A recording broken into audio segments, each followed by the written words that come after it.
Today, I want to talk about habits. So habits for me are really the foundation, the building block from which everything we do as humans comes from, right? It's literally the foundation. When a lot of people approach habits, I feel like they make some key mistakes. And I think there's an approach we've got which really, really works. A daily habit routine is something that we've built into our character development program for our students as well. So you may have heard about the daily habit routine that we teach children. It's based around the 3 C's: confidence, conduct, and concentration. And it brings our best thinking around to make sure that students stay consistent with what they're doing. Now, the first thing I'll say about a daily habit routine is consistency is the most important thing over massive action. Have you ever heard of New Year's Eve resolutions or things like that, where people take massive action? They want to make a massive change. Typically, they do it for a week or 2 weeks, or maybe even they make it to the end of the month. But what then happens is they give up because it's not ingrained in their habits. It's too much of a massive action change for them to actually stick to it. And so 30 days later, they can't wait to stop this big change in habit and go back to what they were doing. And what I found is that by taking big, massive change, which pretty much used to be my approach, I would take massive change, massive action, and then I wouldn't necessarily stick to it after that. And I realized that throughout my life, when I've been most successful in changing my habits, I've taken very small actions, cemented them, and gone on to the next level. So the next thing I would say is a little technique I use called layering. So with layering, and you can use this with yourself or with your children, it's an approach to making sure that you're staying consistent and not slipping into the massive action but very temporary daily habit routine. So layering pretty much consists of completing one daily habit until it's a cemented habit, which you literally do as soon as you wake up, or you literally do without thinking. It's just the way you live, and it becomes a part of your identity. And the way I look at that is it's easy to start doing several things at once, but then when things get tough, you tend to drop one or two of them.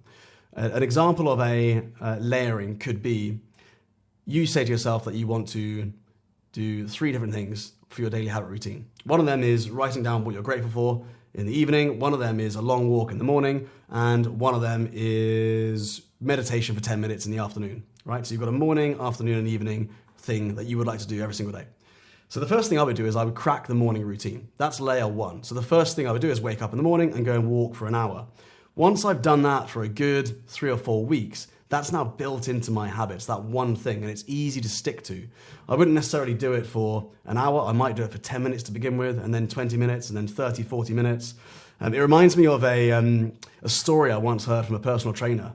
He was training up a new client, and the client didn't want to go to the gym, really struggled to stick with going to the gym. And so what he said is, look, go to the gym for 5 minutes, but you're not allowed to train. You have to go to the gym, sit there, watch everyone else train for 5 minutes, and then go home. You're not allowed to stay for more than 5 minutes. So he'd get up, he would drive the whole way to the gym, sit there for 5 minutes, get bored, and go home. After a week, he was desperate to do more. He wanted to train when he was there. So the PT said, right, now you can train for 5 minutes, but you have to leave after 5 minutes. You can't stay any longer. So he would go there, and now he'd be excited to train for 5 minutes. So he'd train for 5 minutes, and then he'd be upset when he had to go because he wanted to do more. By week 2, the PT upped it for 10 minutes, week 3, 20 minutes. After 4 to 6 weeks, he was training an hour every single day, and he was excited to do it. And I guess the moral of that story is when you rush ahead and do too much at once, and you don't follow the layering system, what you essentially do is you don't ever stick to something. But when you scale back and you take small steps and you keep the process of building the habit exciting, it becomes a lot easier to stick to things. They get ingrained into your daily habit routine, and they just become a kind of ritual for what you do during the day. So that's my approach to building a consistent habit. So layer 1 in that instance would just be doing the walk in the morning.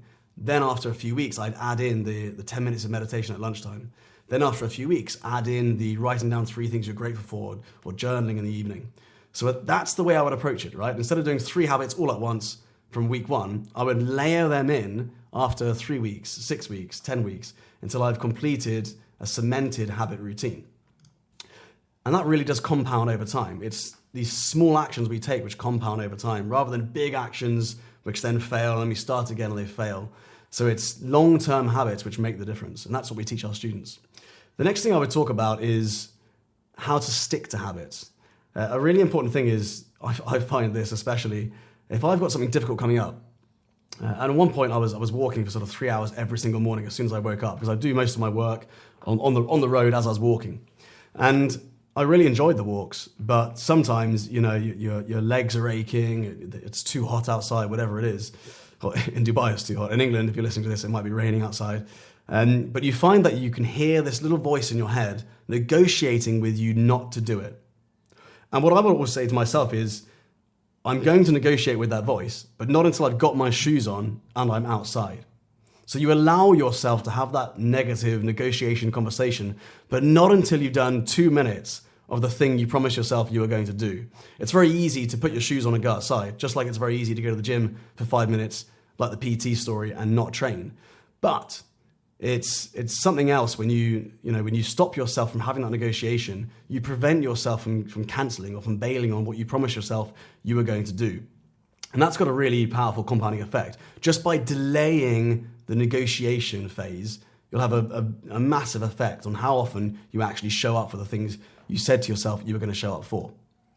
The next thing I would say is set yourself up for success.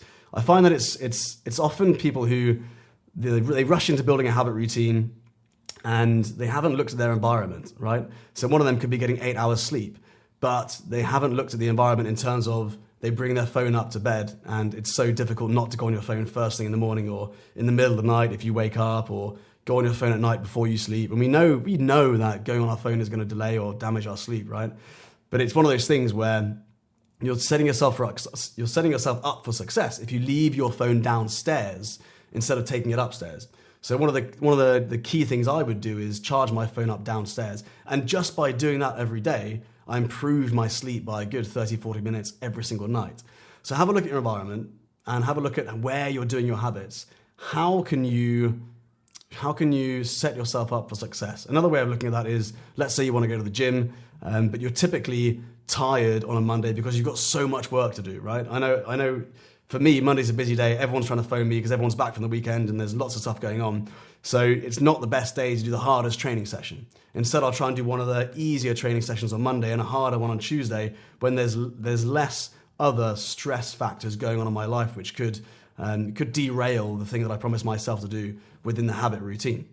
So set yourself up for success. The next thing I would say, and this sounds a bit strange, but I would say expect to fail. Expect your daily habit routine to come crumbling down at some point because life gets in the way. But now, have a plan for it.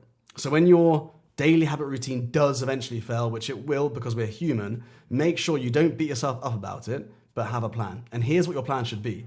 Just a quick shout out to the guys at Shield who manage this podcast, come up with the strategy behind the podcast, help me schedule interviews, as well as do all of the editing and the producing of the podcast. Without them, we wouldn't be able to produce this podcast. If you would like to create your own podcast, I can't recommend the Shield team enough.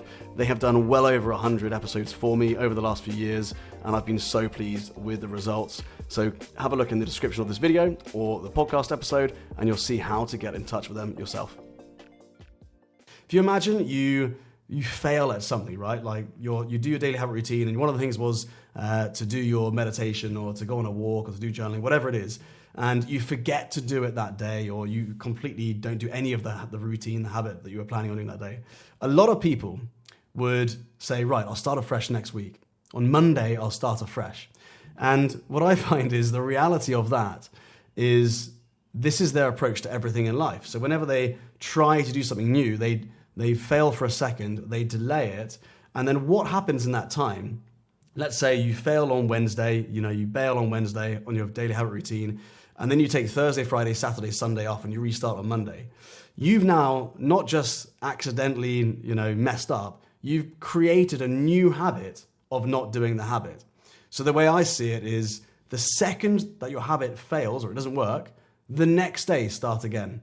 Don't give yourself any break until the Monday, start again the next day. Even if that means scaling down your habit from 3 things or 5 things to just one thing until it's cemented and go back to layering again. Really, it's a case of if you fail on your daily habit routine once, it's an accident. If you fail on it twice, 2 days in a row, it's the start of a new habit. So that would be my approach with a daily habit routine.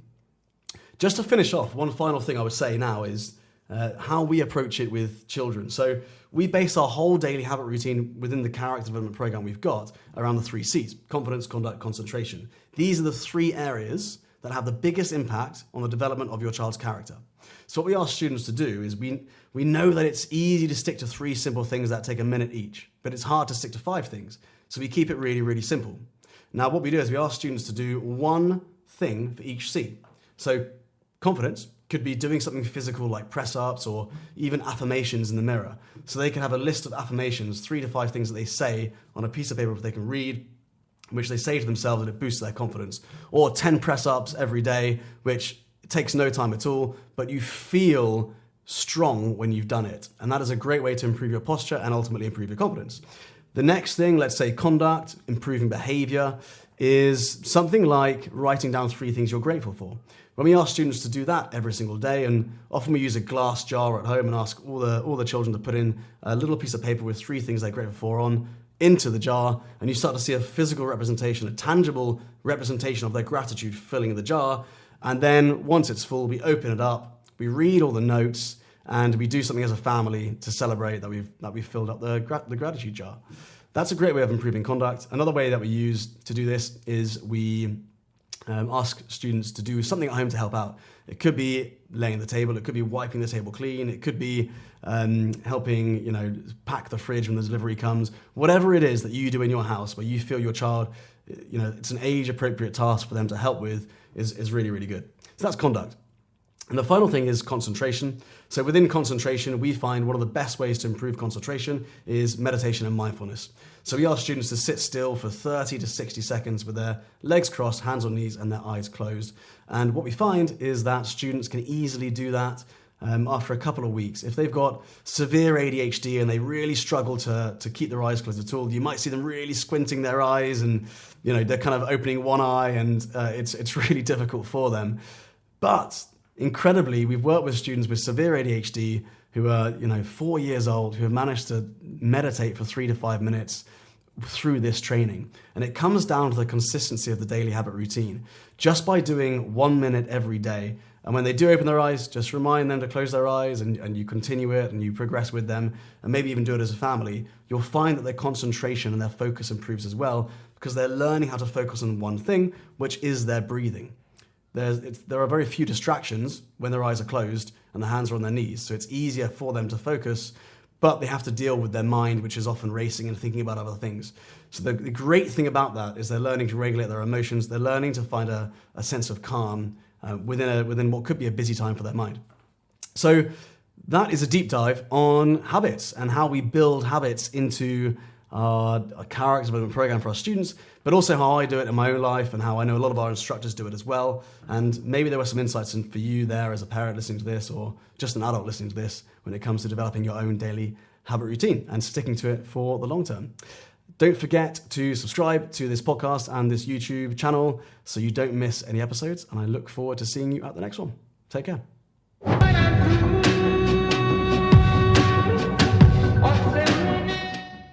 I really hope you enjoyed today's Warrior Academy podcast episode. We're going to keep creating these episodes because I know that so many parents find them useful or get insights or get ideas about how to develop their child's character. But it all comes down to the 3 C's: confidence, conduct, and concentration.